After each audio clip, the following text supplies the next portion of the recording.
کہ ایک بادشاہ کو پتہ چل گیا کہ ایک آدمی نے بڑا اچھا باغ لگایا ہے، خوبصورت باغ ہے، مالٹے کا، کنوں کا باغ، بڑا پیارا۔ بادشاہ نے کہا ذرا جا کے دیکھتا ہوں۔ بادشاہ سلامت باغ دیکھنے آئے تو اب وہ مزدور آدمی تھا، عام آدمی تھا جس نے باغ لگایا، کسان تھا، اس کو کہا کہ چند کنوں توڑ کے لایا تو بڑے پیارے لگے، ایک دو اور لایا، کھائے، بڑے میٹھے، بڑے پیارے، بڑے توانا، بڑا مزہ آیا۔ تو بادشاہ کے دل میں خیال آیا کہ اس پہ قبضہ نہ کر لوں باغ پہ۔ ہمارے ہاں نا کرائے پہ دکان دیتا نا مالک، تو جب کسی غریب کی چل جاتی ہے کہتا ہے تو خالی کر، میں نے خود ڈالنی ہے، چل گئی نا اس کی۔ حالانکہ رزق اپنے اپنے نصیب کا ہے، رزق اپنے اپنے نصیب کا ہے، جس کو اللہ تعالیٰ چاہتا ہے عطا کرتا ہے۔ تو اس کو کہا کہ اور توڑ کے لا، اور دل میں خیال ہے کہ یار اتنا اچھا باغ ہے، قبضہ کر لیتے ہیں، ہماری حکومتیں قبضہ کر لیتی ہیں کہ جو چیز اچھی لگ جائے۔ اب وہ کسان 2-3 کنوں توڑ کے لایا، اس نے کھائے تو کھٹے نکلے، ترش تھے۔ کہنے لگا تجھے کیا ہو گیا ہے؟ تو بندہ بڑا صاحب دل تھا، کہنے لگا میں تو ٹھیک ہوں، آپ اپنی نیت سے پوچھیں کہیں خراب تو نہیں ہو گئی۔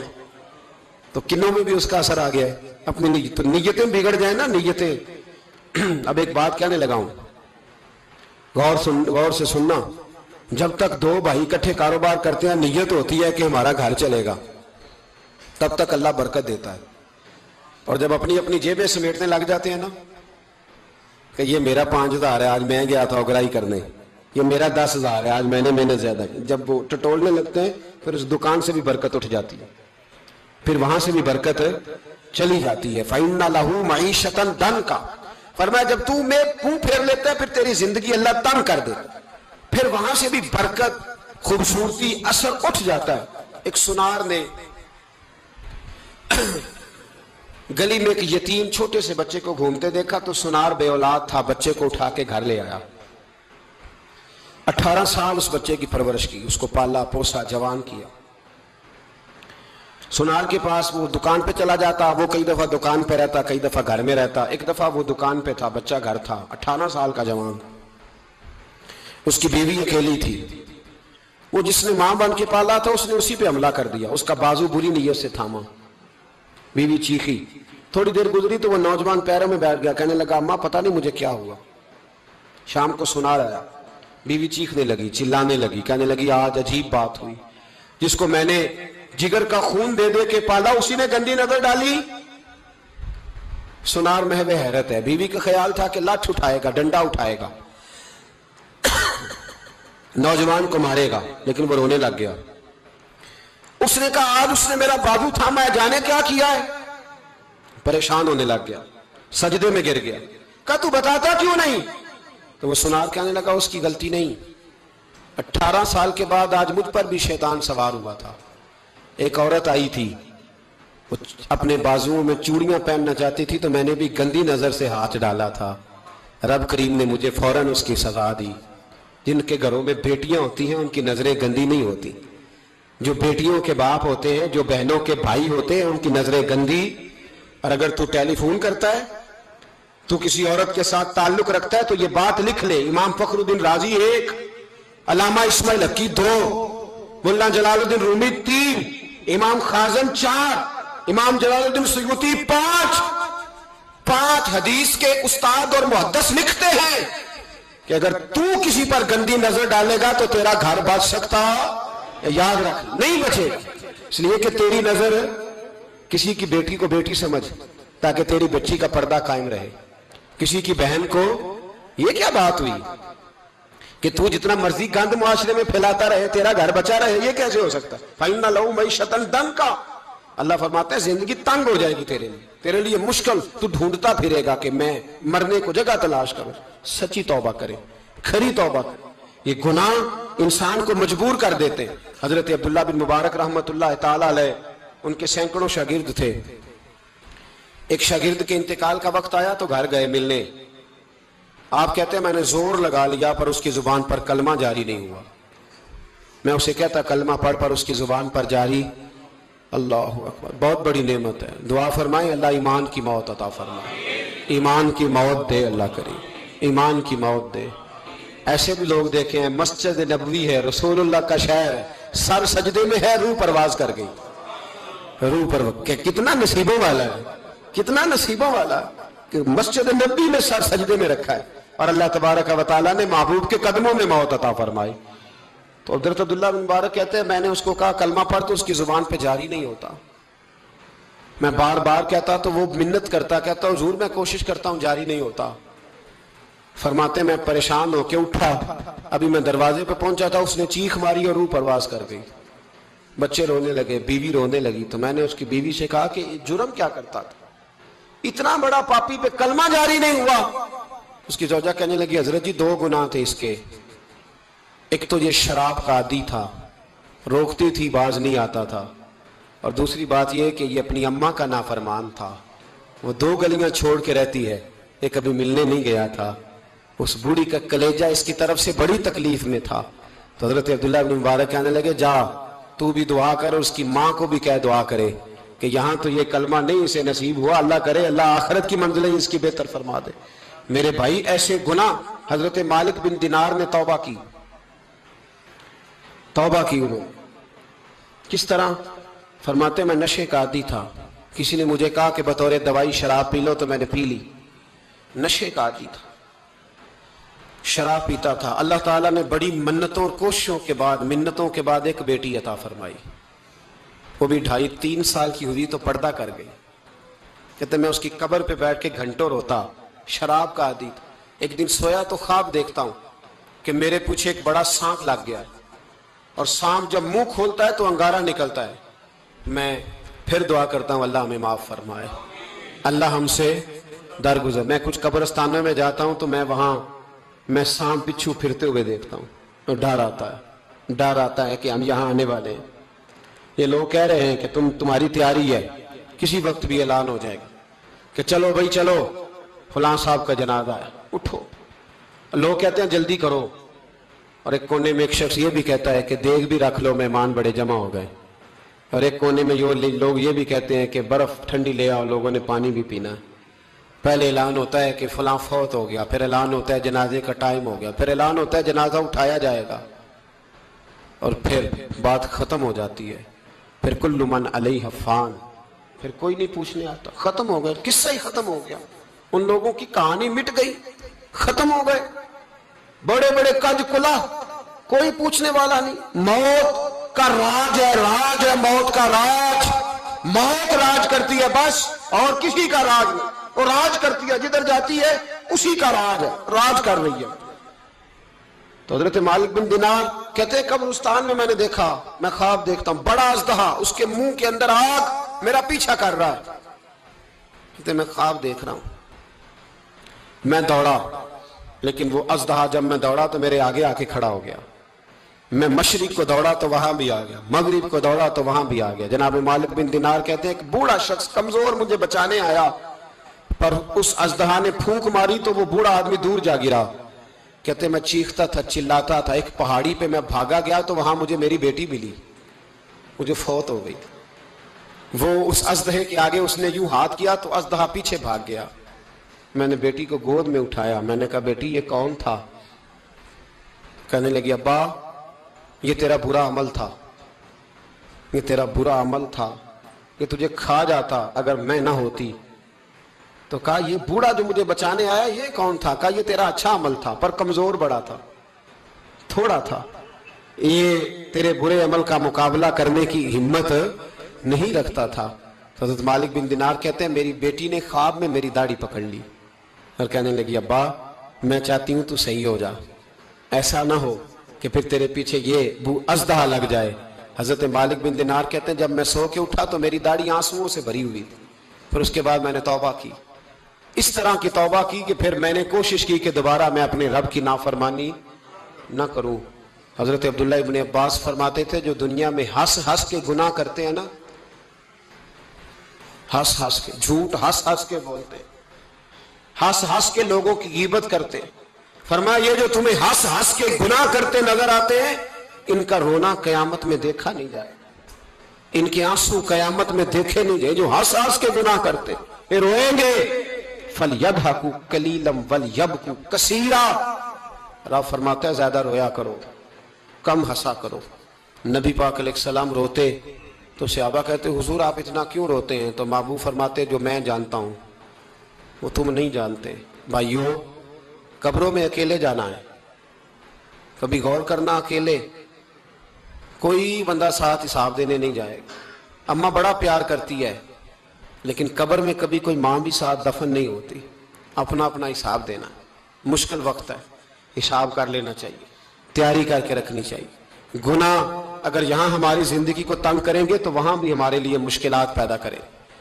نبی کریم علیہ السلام نے فرمایا ہے کہ اللہ بڑا مہربان ہے، اللہ بڑا کریم ہے، اللہ بڑا ستار ہے، اور یاد رکھو جب کوئی اس کی ریٹ کو چیلنج کرے، جب کوئی اس کے قانون کو توڑے، جب کوئی اللہ کی اعلانیہ نافرمانی کرے، پھر رب کریم کی غیرت کو، اس کے عدل کو جوش آتا ہے، توبہ کرے سچی، مسجد کی حاضری دے پابندی کے ساتھ۔ میری آپ سے ہمیشہ یہ گزارش رہتی ہے کہ مسجد کی حاضری پابندی سے دے۔ میں اپیل کرتا ہوں داڑھی رکھ لے، یہ میرے نبی کا طریقہ ہے صلی اللہ تعالی علیہ۔ واپس آ جائیں، ہماری بقا نہ ہمارے دین میں ہے، کوئی نہیں ہمیں رکھے گا، کوئی نہیں رکھے گا، کوئی نہیں۔ مجھے میرا ایک دوست رات بتا رہا تھا کہ سعودی عرب میں ایک شخص نے 30 سال محنت کی، تو جب وہ مرا ہے وہیں اس کے گھر میں فون کیا تو اس کے گھر والوں نے کہا جناب آپ کو مشکل ہوگی ڈیڈ باڈی بھیجنے میں، وہیں دفن کر دیں، ہاں اگر اس کا کوئی پیسہ ہے تو وہ ذرا اکاؤنٹ میں بھیج دیں، بچیوں کو ضرورت ہے۔ او بھائی تو اکیلا جائے گا، تیرے لیے مشکل ہو جائے۔ اپنے بھی ساتھ یقین کریں، بچے دعائیں کرانے آتے ہیں، کہتے ہیں حضرت جی دعا کریں اللہ اماں کی سختی معاف کر دے۔ اس کا مطلب کیا ہے کہ اماں اب جائے، اب ہمارا نمبر آئے۔ بچے تو انتظار کر رہے کہ ابا جائے اور گدی پہ ہمارا نمبر آئے۔ تیاری ہے، اکیلے جانا ہے، اکیلے سخت سا مرحلہ ہے، اکیلے سارا کچھ فیس کرنا۔ آج توبہ کریں، وہاں کے کیڑے یہاں رہ کے مارے، اپنے ساتھ ظلم نہ کریں۔ ہم اس قابل نہیں کہ وہاں جا کے مقابلہ کر سکیں، بچیں، اپنے آپ کو محفوظ کریں، بچائیں، حساب اپنا اپنا دینا ہے۔ کسی باپ نے اگر اپنے بچوں کو حرام کھلایا تو بچے تو نہیں کہہ رہے تھے نا کہ حرام لے کے آ، تو باپ نے حساب دینا، والد نے۔ لہٰذا مہربانی فرمائیں، اپنے اوپر رحم کھائیں، اپنے آپ کو سنواریں۔ آج جمعۃ الوداع ہے، توبہ کریں، اللہ کے نیک بندوں کی صحبت میں بیٹھا کریں، اچھی باتیں سنا کریں تاکہ دل نرم رہے۔ ان جگہوں سے بچیں جو گناہ کی طرف لے کے جاتی، ظلم سے، زیادتی سے، جبر سے بچیں۔ اپنے آپ کو اپنے رب کریم کی بارگاہ میں جھکا دیں، ہمارا کہیں اور گزارا نہیں، کوئی نہیں ہمیں پوچھے گا۔ اقبال رو پڑے آخری عمر میں، رو پڑے اور اللہ کی بارگاہ میں عرض کرنے لگے نہ جہاں میں کہیں بھی امان ملی، جو امان ملی تو کہاں ملی، میرے جرم خانہ خراب، تیرے عفو بندہ نواز میں۔ پناہ صرف اللہ رسول کی بارگاہ میں، باقی کوئی پناہ دینے کو تیار نہیں ہے۔ دعا کرتا